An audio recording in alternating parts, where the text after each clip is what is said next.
estamos aqui no terceiro episódio do nosso podcast Narrativas e Justiça.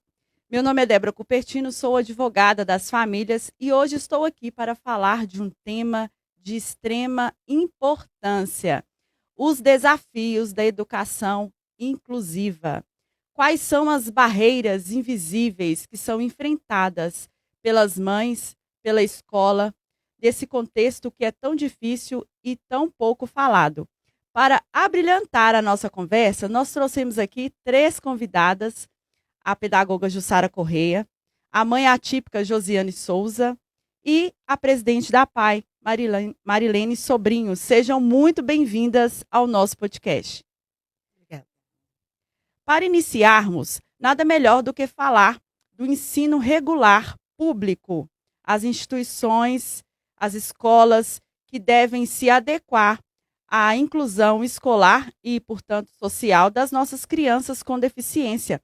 Então, eu gostaria de pedir à pedagoga Jussara Correia para que se apresentasse e explicasse um pouco para nós como que funciona, qual é a sua experiência nessa área. Bom dia. Sou professora, né, de formação, pedagoga, e atualmente atuando na Secretaria de Educação com a responsabilidade da educação infantil. As experiências com relação à educação inclusiva passam, né, por vários momentos da minha carreira.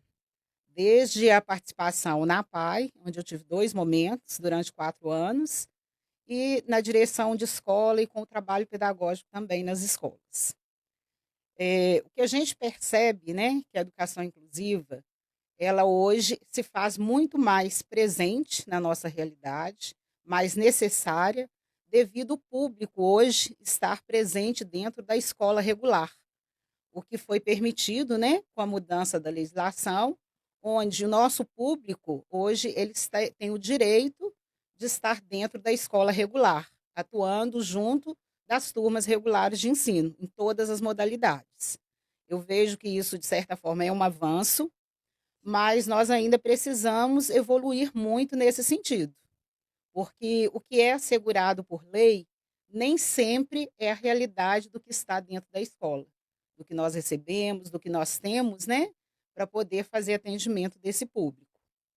Então, não basta a legislação. Dentro da legislação, nós já temos algumas situações que são atendidas, né, para poder fazer o melhor para a educação desse público, que é o atendimento do professor especializado, professor de AEE.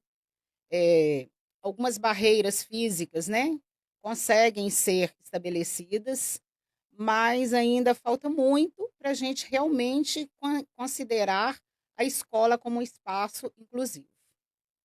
E hoje, de acordo com a sua experiência, qual você acha que é um dos desafios mais difíceis que vocês têm enfrentado nas escolas? Desafio mais difícil não existe, todos São são muitos, difíceis, né? são muitos, Infelizmente, são né, são muitos muitos, desafios. são. E, assim, a gente começar, né, quando você fala em desafio, você pensa no público que você está atendendo. Se a gente tem uma dificuldade de atender o nosso público normal, entre aspas, né, porque a gente já tem essa dificuldade, tem aluno com a diversidade muito grande, imagina você receber o nosso público PCD, que tem as suas particularidades que precisam ser atendidas, né? Ele tem direito de ser atendido. Então, quando eu falo de desafio, a gente fala de desafios, nós precisamos pensar que a nossa escola como um todo, ela precisa passar por uma transformação para que realmente ela seja um espaço inclusivo. Eu não tenho que pensar só na modalidade de educação especial para atender o meu aluno, né, que tem algum transtorno, que tem essa condição de uma educação especial. A escola tem que ser inclusiva pensando na condição de atender a diversidade. Cada aluno é um, independente da sua condição, né? Ele é um e tem o direito de aprender e vai aprender no tempo dele, da forma dele, nas condições que forem oferecidas. Então, os desafios passam pela formação de pessoal, pela condição estrutural, diferenciação de currículo, né, e toda uma organização que precisa ser pensada e planejada quando você pensa que você quer uma educação para a diversidade. A diversidade, quando eu falo, somos todos, né? Desde o aluno que tem uma pequena dificuldade de aprendizagem até o aluno que tem uma necessidade especial mais específica. Ou seja, falta aí a capacitação muitas vezes, né, o apoio do poder público para que vocês também consigam ter esse aparato, né? Sim, políticas públicas são extremamente importantes, né? Quando você fala em capacitação, a gente sempre, né, tá vendo situações, não basta você dar o curso, não basta ofertar, né, ter oferta de algum tipo de formação. A formação ela tem que ser, sim, constante, não só para o professor que está, mas toda a equipe. O pessoal tem que estar antenado com as novas situações e a cada dia chega uma situação diferente para a gente na escola. Então, nós precisamos ter ciência disso e estar avaliando isso. Então, as capacitações devem ser constantes, seja em nível de escola, de empresa, de sociedade. Mas a capacitação em si, sem uma avaliação, se esse processo está ocorrendo, né, de forma eficaz, se está tendo resultado, porque só o acúmulo de certificados em si não garante uma qualidade do trabalho que a gente precisa. Então, a formação é importante? Sim, mas ela tem que estar atrelada a outras políticas públicas que vão garantir esse retorno e essa eficácia do resultado final da aprendizagem desses alunos. Jussara, a gente sabe que muitas vezes, né, os pais eles são pegos de surpresa em relação ao diagnóstico, né, da criança ou do adolescente, né, que às vezes o diagnóstico é tardio, até adultos mesmo, hoje a gente vê que são diagnosticados mais tarde. Mas como que a equipe pedagógica age quando, por exemplo, vocês percebem que há ali algum indício, há alguma diferença, né, alguma necessidade de adaptação e, de repente, os pais eles não concordam, não aceitam? Como que funciona esse processo? A cada criança que a gente recebe, né, desde a pré-escola, eu tenho um bom tempo que eu estou trabalhando com creche, o segmento de creche, educação infantil, e o que a gente percebe é que as crianças têm comportamentos bem típicos. A criança com 1 ano, ela tem determinados parâmetros de desenvolvimento, com 2, com 3, e por aí vai. Então, o que que a equipe faz? Se a criança tem um comportamento diferente, né? Se ela tem algumas estereotipias, se ela tem algumas situações diferenciadas que destoam do grupo, a gente já fica um pouco mais atento. Por quê? Se tem alguma situação, até o brincar, a forma do brincar, né? Ela dá para a gente algumas dicas. Então, a gente já fica atento. E essa observação não é observação de um dia, de 2, é de alguns períodos. E vai registrando isso. Tem também a intervenção junto da família, para a gente saber como que acontece em casa, se existem algumas situações particulares que podem estar gerando esses comportamentos. E a investigação vai seguindo. Quando a gente tem, né, material suficiente para poder organizar um relatório e tem mais observações assim bem contundentes, a gente encaminha, conversa com a família e faz um encaminhamento para a saúde, porque a escola não faz diagnóstico. A escola identifica, né, comportamentos, situações, e a escola tem esse olhar, não o de fazer diagnóstico. E ela encaminha para a saúde para que essa criança seja passada por uma equipe. O ideal seria uma equipe multifuncional, né, que nós temos uma carência hoje também no município, nós estamos lutando para isso. Então, ele passa primeiro pela parte clínica e vai caminhando por aí. Infelizmente, nós temos essa carência na saúde, que trava muito do processo, retarda, né? As mães aqui podem falar que com certeza tiveram também algumas situações assim. E aí, após passar por essa análise clínica, o médico achando por bem, né, tem a intervenção do neuropediatra, tem a intervenção da psicologia, do TO, né, que é o terapeuta ocupacional, e por aí vai. Nós temos também muitas crianças com atraso de fala. Então, todos os encaminhamentos são feitos a partir da escola. E aí, a gente espera esse retorno. Mas independente desse retorno, a estimulação já precisa acontecer. E é isso que a parte pedagógica trabalha com os professores. Não é pelo fato do aluno não ter um laudo que eu vou deixar de trabalhar com ele algumas situações que já foram observadas. E a gente vai trabalhando em paralelo, aguardando a confirmação ou não desse resultado clínico. Entendi. Então, independentemente da aceitação dos pais, a escola ela tem que fazer esse encaminhamento, certo? E quando os pais, por exemplo, eles não aceitam? Ó, Uma situação mais complicada, né? é uma situação complicada, mas também que não é tão rara. Quando a gente pensa, a gente que é mãe, né? A gente pensa, a gente ainda no ventre, a gente idealiza para os nossos filhos a figura da perfeição. Ah, eu quero isso, eu vou fazer aquilo, vai ser assim. A gente, quando engravida, já começa a ter alguns pensamentos nesse sentido. E quando a gente tem, né, a finalização, que a gente se depara com uma hipótese de diagnóstico ou já um laudo fechado, para a família, no primeiro momento, é um susto. É um susto, vem a negativa, né? Mas por que comigo? Por que que isso acontece? Então, o papel da instituição escola, né? E eu vejo também que da própria saúde, é acolher essa família. Porque o acolhimento ele é muito importante para que a família se sinta, né? De certa forma, consiga ter um conforto dentro desse acolhimento para poder entender esse propósito e que esse filho, ele é o que Deus permitiu ali naquele momento e que ele pode ser o melhor possível. Que as propostas que estão ali, né, para aquela família, vai depender muito desse entendimento dessa família, dessa aceitação para poder caminhar. E quanto mais cedo isso acontece, mais fácil fica para a criança. Se ela é estimulada, se ela é atendida adequadamente dentro das terapias possíveis. Então, assim, não é que o caminho vai ser fácil, mas ele se torna mais suave quando existe a aceitação e esse entendimento, tá? Fantástico. Nem sempre a gente vai ter as famílias aceitando no primeiro momento.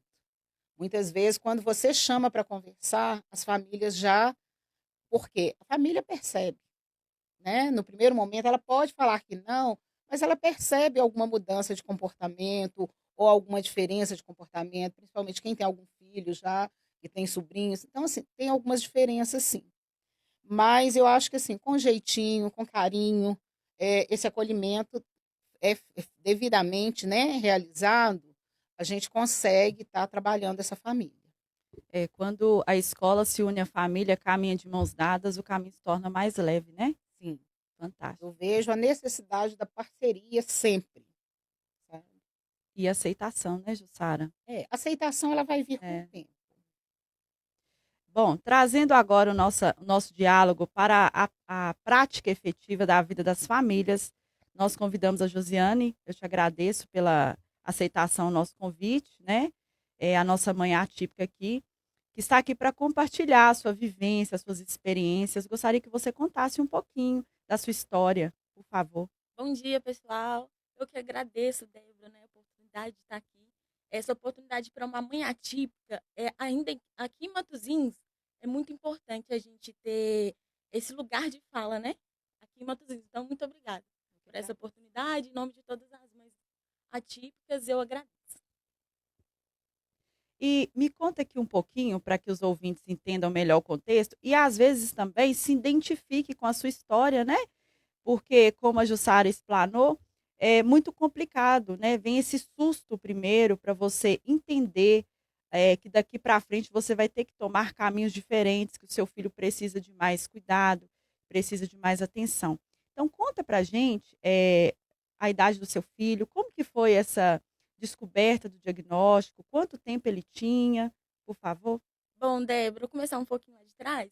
O Elias, ele veio de uma gestação gemelar. Que durante a gravidez, uma criança faleceu. Então, o Elias, ele teve toda a gestação do lado de um feto, né? E eu sofri uma cirurgia, eu passei por uma cirurgia com o Elias ainda no útero. Então, os médicos já me avisavam, ó, mãe, seu filho pode ser que nasça com alguma deficiência, né? A gente não sabe o que é. E eu sempre fiquei com aquilo na cabeça. O Elias nasceu de 33 semanas, né? Foi uma criança prematura, ficou na UTI. E ele sempre cresceu atrás do correto, né? Tipo, ele tinha 6 meses, mas parece que ele tinha 2 meses. Elias foi dar um sorriso com 4 meses. Ele ia sorrir, ele não sorria. Com 4 meses que ele foi dar o primeiro sorriso dele. Porém, que o autismo em si, eu nunca tinha ouvido falar. Então, eu esperava uma outra coisa, mas não o autismo, porque eu não tinha, né, o conhecimento dele. O Elias foi crescendo ali, foi andar com 1 ano e 3 meses, falar, ele era uma criança não verbal, ele foi falar lá para os 3 anos e meio, né? E eu não. Então, eu via essas. Ele era uma criança diferente, mas eu não sabia o que era. Então, eu fui procurar correr atrás, né? Fui atrás de psicólogas. Na época, era uma época de pandemia, então eu tive pouco suporte, né? Então, eu fui correr atrás para ajudar o meu filho, né? Porque ele sofria, né? A gente sofria junto. Ele não conseguia pedir uma água, mãe, abria a boca, né? E mostrava a água. E, gente, eu cheguei a mudar de casa, eu morava no apartamento, então eu mudei de casa para o Elias se desenvolver. E realmente ele se desenvolveu muito. Foi daí que ele já foi para a escolinha. Eu não conseguia as terapias para ele em Matozinhos, só conseguia o TO e fono. Eu tive para Lagoa Santa, Elias participou da Crescer em Pedro Leopoldo. Eu corria atrás, né? E eu ia atrás desses para ajudar o meu filho, né? Aí o Elias foi para a pré-escola, porém que no primeiro período foi pandemia, então ele não foi. Bem no finalzinho. Já no segundo período, ele recebeu o diagnóstico que ele estava em tratamento. Ele recebeu o diagnóstico no meio do ano, do segundo período. E antes disso, eu já avisei a escola, o Elias ele é assim e tal, e a gente está em fase para buscar um diagnóstico para ele. Relatei como que o Elias dentro de casa, Elias ele era totalmente antissocial, e quando ele tentava um contato com outra criança, não dava certo. Ou ele batia, ou ele brigava, ele não conseguia manter o contato com outra criança. Alguns adultos ele conseguia. Aí a escola falou assim: ah, Josiane, né, você perguntou do primeiro contato da escola. Ela falou assim: ah, ele não dá trabalho. Então, ele não é assim. Então, a gente não vê a necessidade hoje de um professor de apoio. E eu não tinha o conhecimento que eu tenho hoje. Então, tá, tudo bem. Ia para casa. E eu conversava com a professora dele por bilhete. Eu nem conhecia ela. Eu não tinha a família participativa que hoje tem, né? Aqui a Jussara relatou, hoje tem, mas na minha época não tinha, pelo menos com meu filho, né? Não tinha. Eu conversava com a professora com bilhete. Ah, Josiana, hoje o Elias fez isso, isso e isso. Ah, da próxima vez você traz uma roupa, porque ele não conseguia ir no banheiro sozinho, né? Isso e aquilo. E eu ficava morrendo de preocupação em casa. É, então foi isso. A primeira vez dele na escola, né? Na pré-escola, no segundo período, ele foi mas não enturmou, Não né? teve a Não atenção que teve a gente... associação, não teve a inclusão. Aí eu cheguei e Aham. levei o laudo para ele, para a escola, então ele não precisa. E eu não conhecia. Aí fui embora, virei as costas e fui embora. Mas depois eu soube o trabalho que o Elias dava na escola. O Elias não chegou, as crianças saem do segundo período já escrevendo nome, fazendo. O Elias não escrevia. O Elias desenha muito bem, o Elias é um artista. Os desenhos dele impactavam todo mundo. Porém que o que ele precisava, né, para socialização, fazer amizade com outras crianças, ele não fez.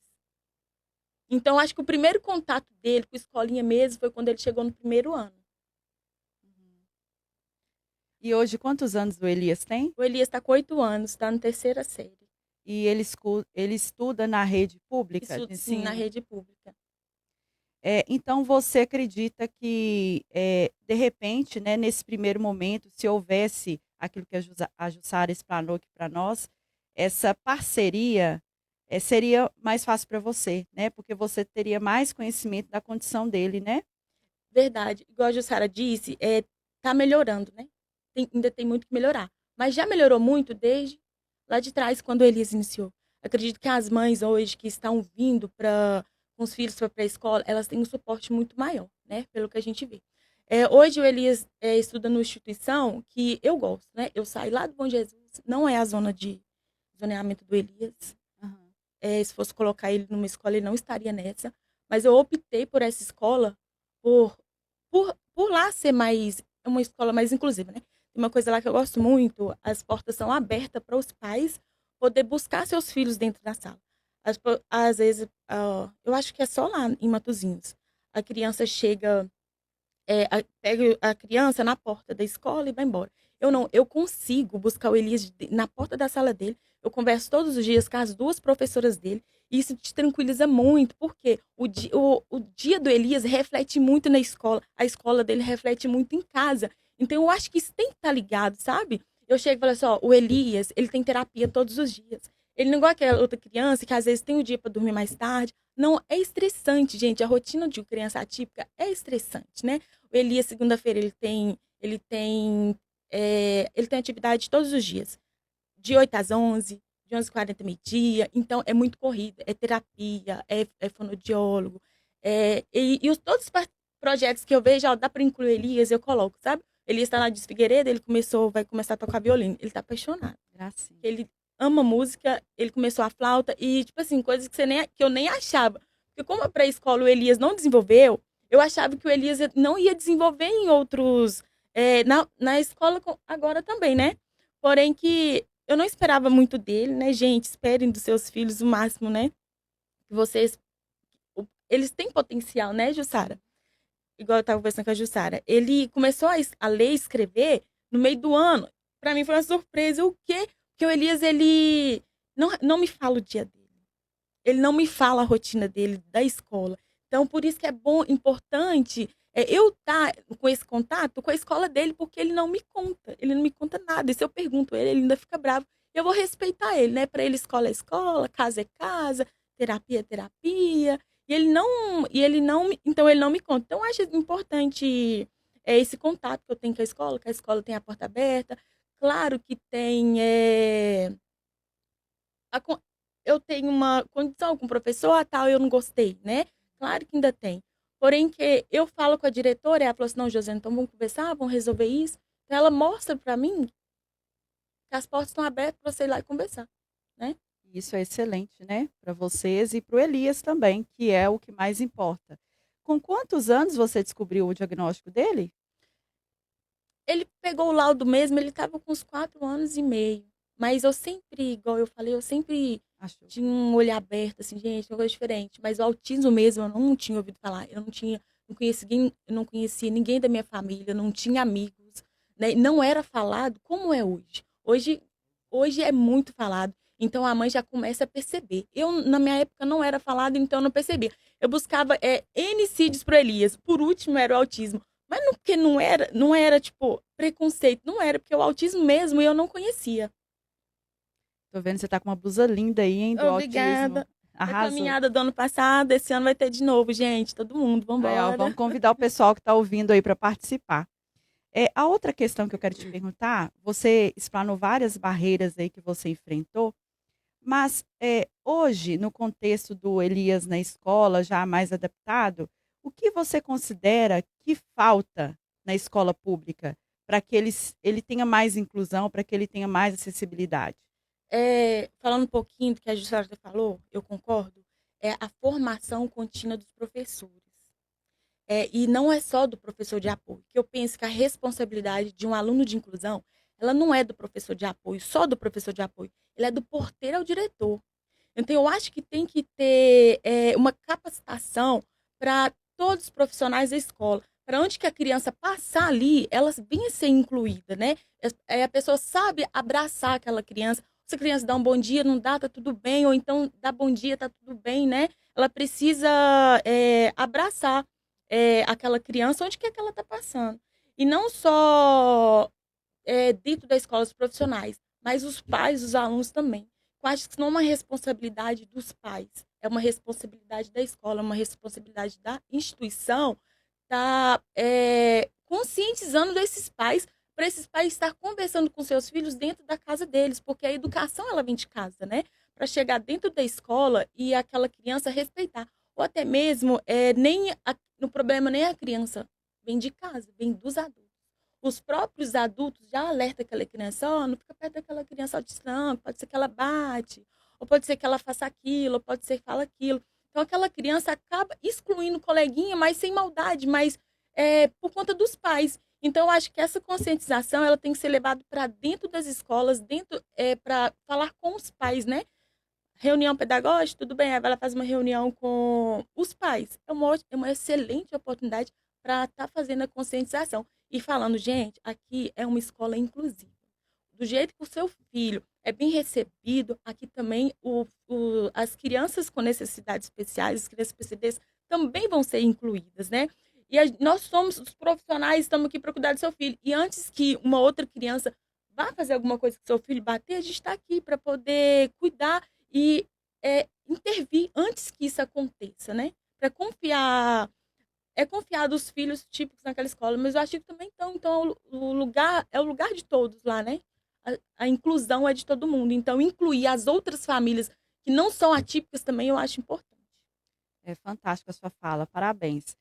Inclusive, essa questão da aceitação, né? Aceitação social, porque quando a gente fala de inclusão escolar, a gente também tem que falar de inclusão social.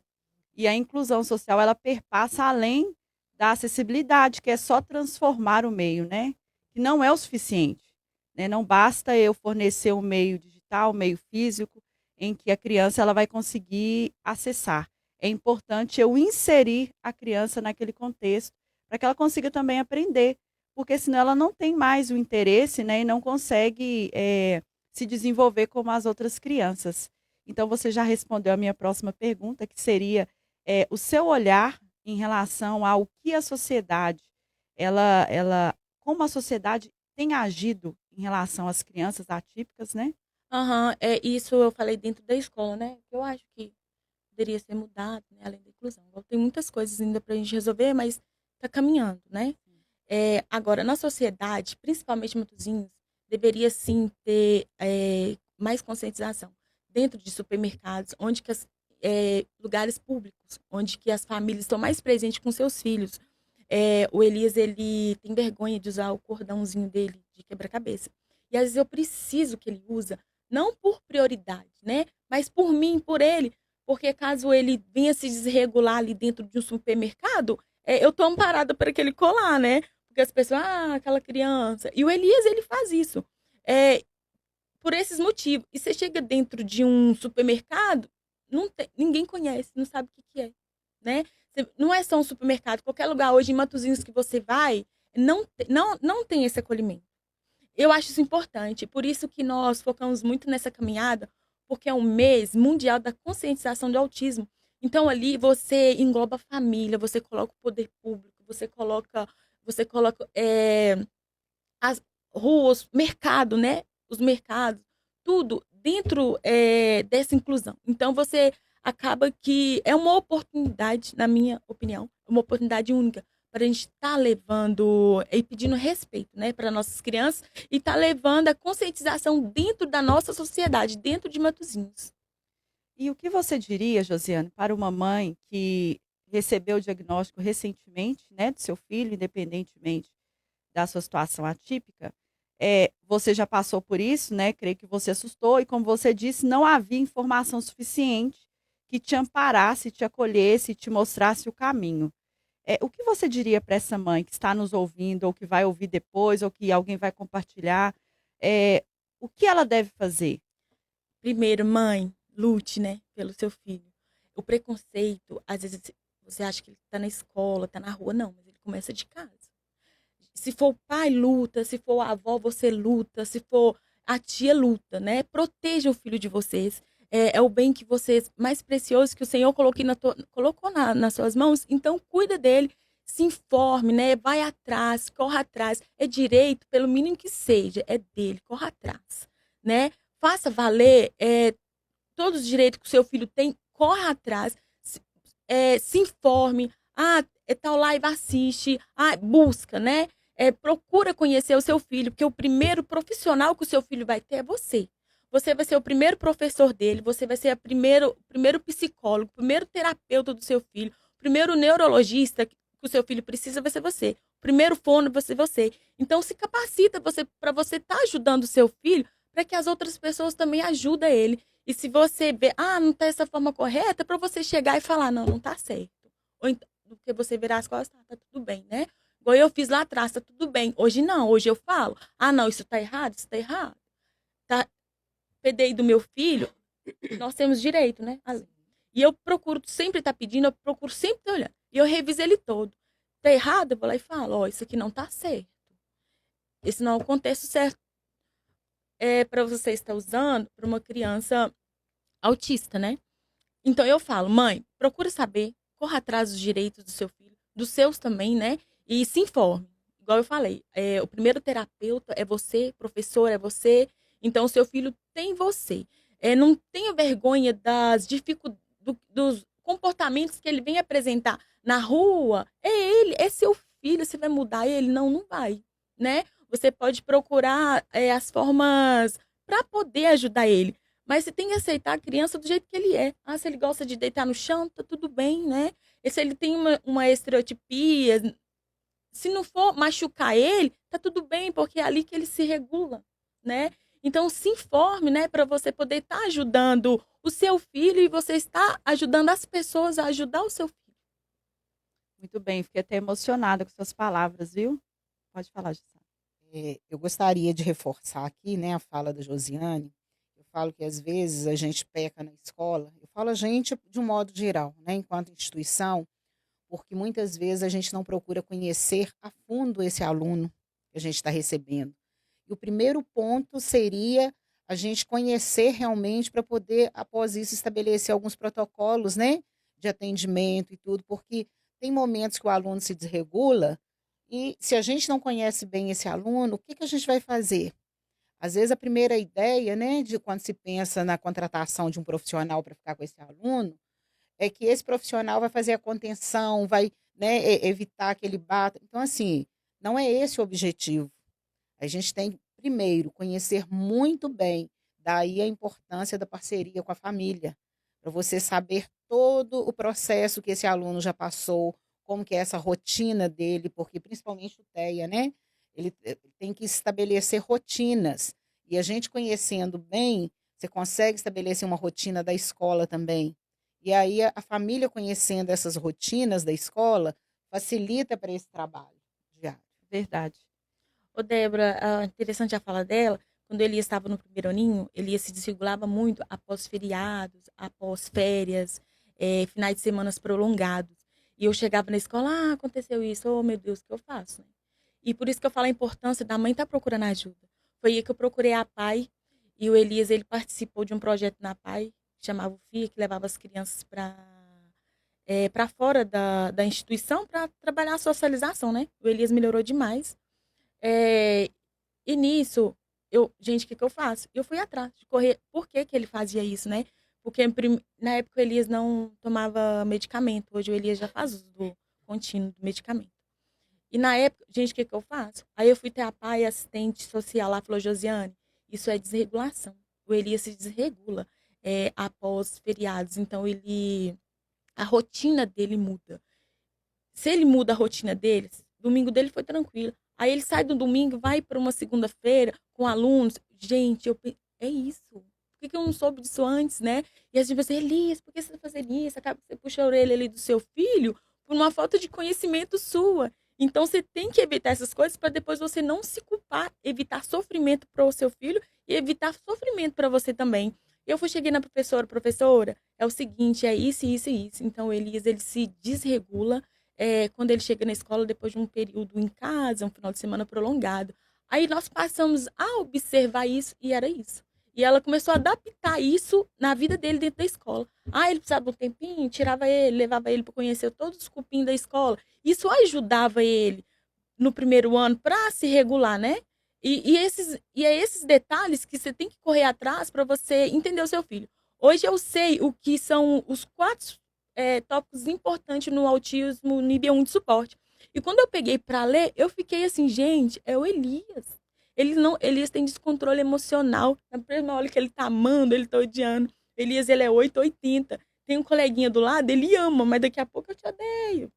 Você não é meu amigo. mas daqui a pouco, ô amigão, eu te amo, né? E a gente tem que entender essas particularidades do aluno, né? Igual o autista, o Elias, como nível 1 de suporte, ele tem descontrole emocional, eu achei muito importante, eu até cheguei a imprimir, primeira reunião da escola que nós tivemos, eu vou levar, porque eu acho interessante também que às vezes o professor até não sabe, né? Eu vou mostrar para ele para por quê? Para poder trabalharmos juntos, né? O Elias ele não gosta de ser afrontado. Se ele falar para você assim: "Ah, vou te bater". Bate então para você ver. Ele vai te bater.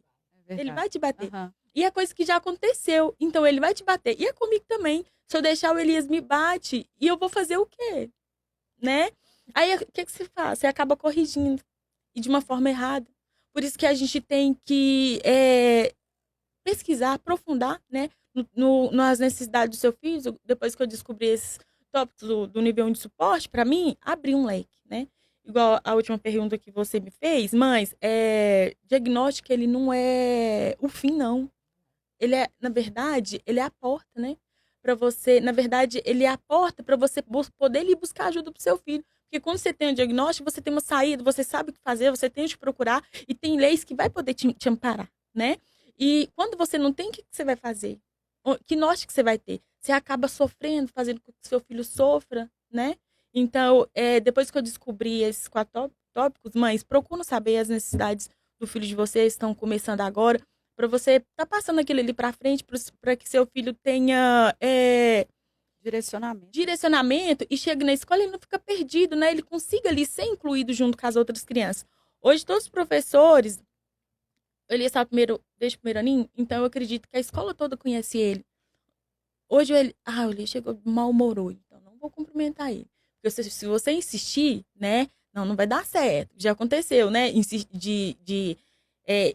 Não pede carinho, espera, né? Ele vai lá e te abraça, ele vai demonstrar afeto por você. Mas se ele não quiser, todo mundo já conhece ele, não, ele ia estar assim, então deixa ele ir, ele relaxar. Ontem a gente chegou na escola, tava tendo um desfile da Dia das Mulheres, né? Mãe, tá muito barulho essa escola, eu não quero entrar agora, não. Eu pensei assim, não, vou levar ele, né? Vou insistir para entrar com ele, para ele. Mas ele não quis, eu vou insistir, não vou. Porque ele pode chegar lá, se desregula dentro da sala e até na hora de ir embora fica bravo. E eu fiquei esperando lá fora até a gente acabar de ouvir o som do microfone para ele poder entrar, né?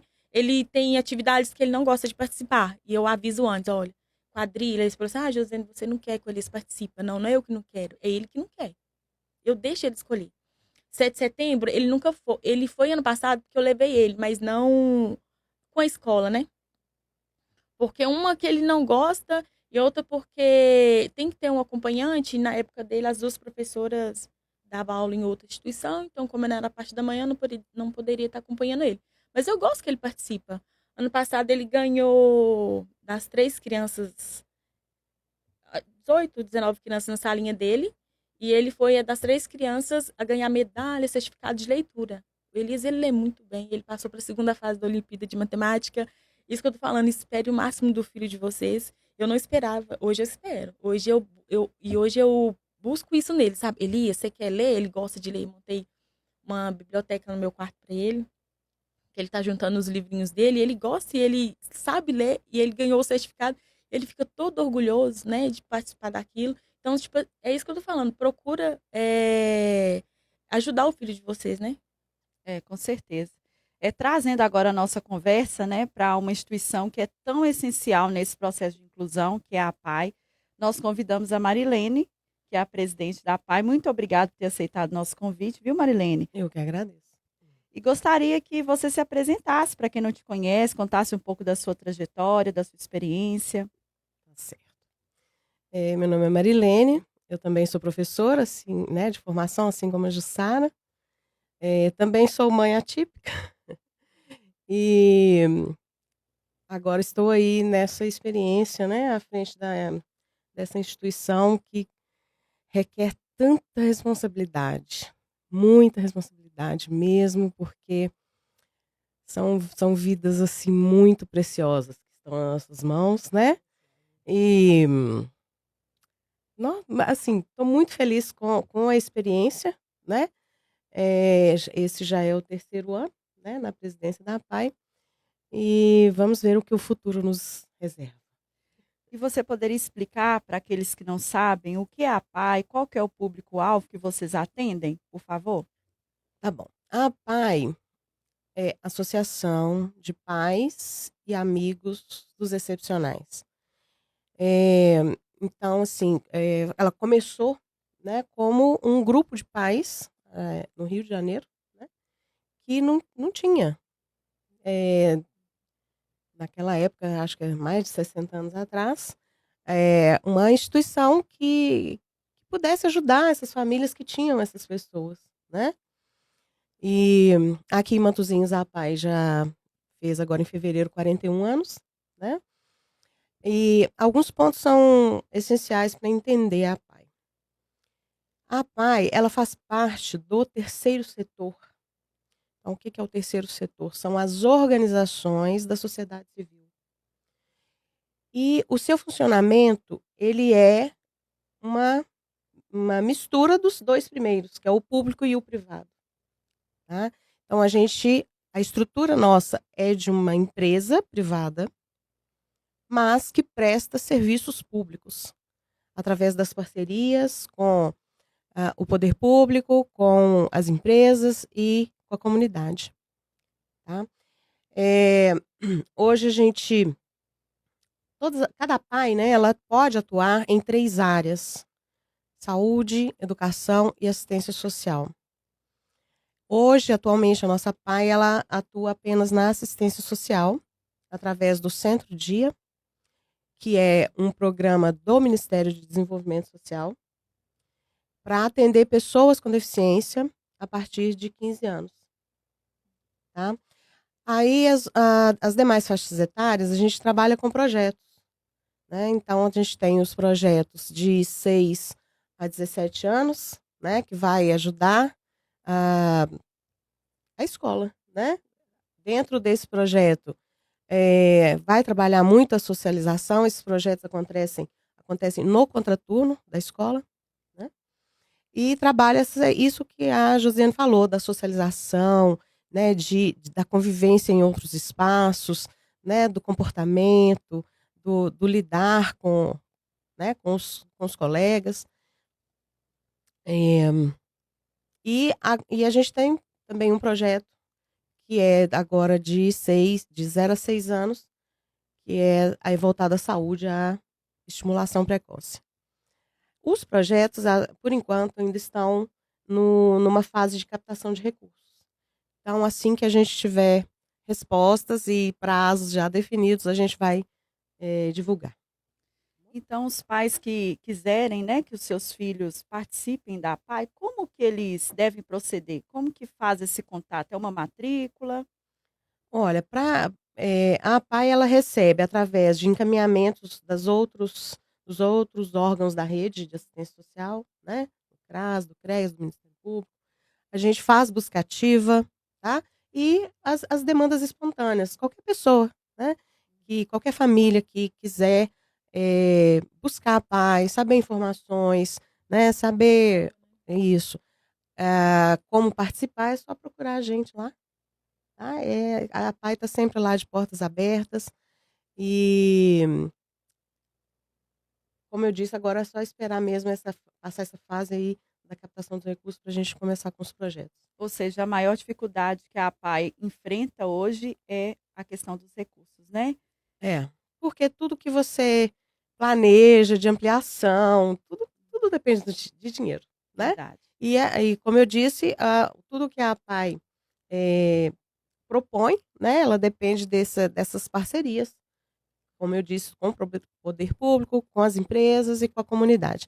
Né? Inclusive, a gente deixa aí o convite, né, para as empresas de Matosinhos que quiserem estar contatando com a gente, fazendo essas parcerias.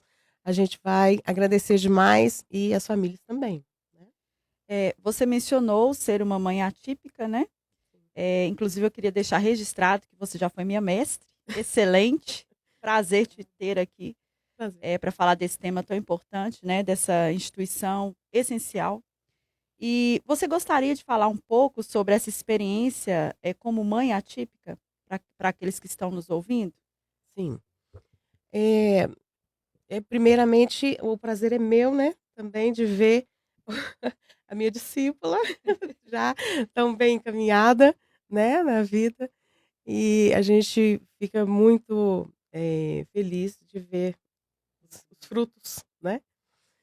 Bom, a minha história, começou desde o iniciozinho mesmo, no nascimento, né. Durante a gestação da Isabela, correu tudo bem, fiz meu pré-natal, né. E na hora de nascer ela teve o sofrimento fetal, ela ficou sem respirar durante um tempo maior do que poderia, né, e o que causou a lesão cerebral e a lesão no nervo, no plexo braquial, né. Então isso acarretou a deficiência física, intelectual, da Isabela. Hoje ela está com 19 anos. Passei por todo esse processo que você disse aí, de agenda lotada, de fisioterapia, de fonoaudiólogo, ela fazia acompanhamento no Sara, então sempre tinha que estar indo lá. E, graças a Deus, igual como eu disse, hoje ela tem 19 anos, né, frequenta lá o Centro Dia da Pai, né, e é como a Josiane disse no início, eu fiz tudo, busquei tudo que eu poderia ter buscado. A questão da escola para ela, eh, enquanto ela quis e eu percebi que ela se sentia feliz de estar indo, eu também sempre incentivei, né. Uma questão importante de falar em relação à escola na PAI, né, que há uns 8 anos atrás, né, a escola especializada que funcionava dentro da PAI, ela fechou por falta de eh, não, da demanda, porque Criança foi foi pra escola, né? com a inclusão, né, a gente não teve a demanda para manter turmas abertas. Então a escola especializada lá dentro fechou, né. Eh, mas eu acho que é uma questão de muita gente questiona se não tem como voltar, né, porque são várias situações, cada pessoa com deficiência, cada pessoa do espectro autista, ele tem um nível, né, uns se adaptam, outros não. Então a Isabela, apesar de ser, né, não verbal, ela não consegue, ela só, verbaliza só os sons, né, que não formaliza numa palavra, ela não consegue, né. Eh, então ela tem, toda essa dificuldade. Ela foi para a escola naquela questão da socialização mesmo, Uhum. o aprender. Aí eu até falei né, estava ouvindo a Josiane aqui e lembrando, ela falando da gente esperar, né, do filho. Então assim, eh, tem que acreditar, É. mas não criar expectativas. Assim, no sentido de que se a coisa não acontecer, você se frustrar. Esperar dentro das Dentro possibilidades, das dentro do potencial possibilidades, de com o pé cada no chão, criança, né? saber realmente, né, pra você não sofrer mais, Verdade. né. Então assim, ela graças a Deus sempre teve, o professor de apoio, né, então eu sempre, conversava com esse professor, mas eu sempre dizia, eu falei assim: "Olha, o que você conseguir com ela pra mim é vitória", né. Não é que eu falei assim: "Não, ela tem que ler, ela tem que escrever". Então, assim, não criei aquela expectativa de uma coisa que eu via que não ia acontecer, Uhum. né. Então, assim, ela é uma pessoa que é bem comprometida nesse sentido.